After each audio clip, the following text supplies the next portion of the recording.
अस्सलाम वालेकुम। कैसे हैं आप सब? उम्मीद है कि आप सब खैरियत से होंगे। आज एक और सच्ची कहानी के साथ आपकी खिदमत में हाज़िर हूँ।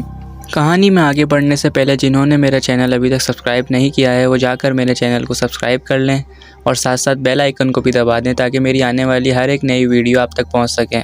तो चलते हैं पुरस्कार कहानी की तरफ। मीना और इसका छोटा भाई सिद्दीक स्कूल का काम कर रहे थे। खाना खाकर इन्होंने कुछ देर आराम किया था। अम्मी को पड़ोस में कुरान ख्वानी में जाना था। इन्होंने घर से निकलने से पहले बच्चों को समझाया, देखो लड़ना नहीं, मेरे आने से पहले दोनों का होमवर्क हो जाए और सिद्दीक घर से ना निकलना। बच्चों ने जल्दी से खाना खाकर कुछ देर हल्ला गुल्ला किया और दोबारा खाने की मेज़ पर किताबें फैलाकर बैठ गए। अचानक सिद्दीक को शरारत सूझी, मैं तो इतना शरीफ बच्चा हूँ, देखो मीना बाजी कितनी शराफत से पढ़ रहा हूँ, मुझे यूँ ही सब शरारती कहते हैं। वो जल कर बोला। मीना बाजी जो 10वीं जमात की तालबा थी हंस पड़ी। मीना ने कहा, कोई 7वीं जमात का इतना चालाक बच्चा नहीं देखा मैंने। ये बात सुनकर सिद्दीक ने भी बोला, सब चालाक हैं आजकल, बस मैं ही सीधा हूँ, बहुत सीधा, आप तो खुद इतनी तेज़ हैं कांटे की तरह। ये बात कहकर सिद्दीक ने लड़ाई की इब्तिदा कर दी। इससे पहले कि मीना लड़ाई आगे बढ़ाती, इन दोनों के इर्द गिर्द शैतानी चक्कर शुरू हो गया। वो ऐसे दहशतज़दा हुए इन्होंने ज़ोर ज़ोर से चीखें मारना शुरू कर दी, मगर घर में उस वक्त कोई ना था जो इनकी चीखें सुनता। अचानक इन्होंने देखा बड़े साइज़ की 20 छिपकलियाँ ज़मीन पर रेंग रही थी और आंखें निकाले इनकी तरफ बढ़ रही थीं। दोनों बच्चों ने खौफज़दा होकर अपने पाँव ऊपर कर लिए और मेज़ पर चढ़कर बैठ गए। मीना ने सूरे फलक और सूरे नास पढ़ना शुरू कर दी ताकि ये जो मुसीबत आई है अल्लाह इसे दूर कर दे और निजात अता फरमा दे। सिद्दीक ने मज़ीद अक्लमंदी ये की कि मनहूस चीज़ों को भगाने वाली ख़ास दुआएं पढ़ना शुरू कर दी। छिपकलियाँ कुछ देर चक्कर काटते घूमती रहीं, फिर गायब हो गईं।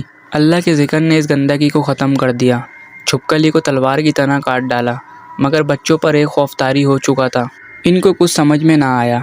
जैसे ही छिपकलियाँ गायब हुईं, दोनों बच्चे भागते हुए घर से बाहर निकल आए और अपनी अम्मी के पास जा पहुँचे। बच्चों ने अपनी अम्मी को सारा माजरा बताया। अम्मी ने दोनों बच्चों को तसल्ली दी और हिम्मत बांधी। इस वाक़ये को अभी चंद ही दिन गुजरे थे। सिद्दीक जो छत पर खेल रहा था, इसने शरारत के मूड में गाना गाना शुरू कर दिया। वो नमाज का वक्त था।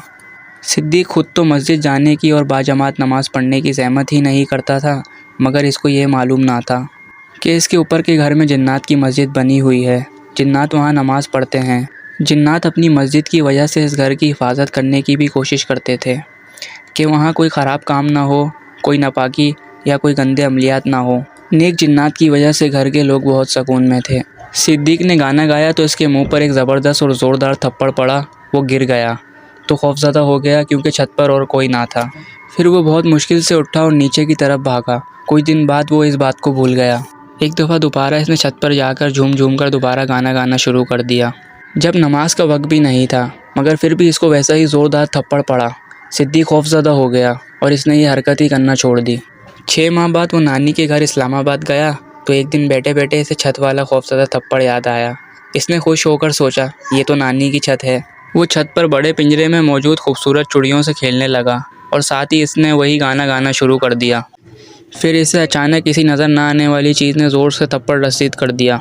वो ज़मीन पर गिर गया और हैवतज़दा होकर चारों तरफ देखने लगा। फिर वो उठकर नीचे भागा। फिर सिद्दीक ने गाना गाना ही छोड़ दिया।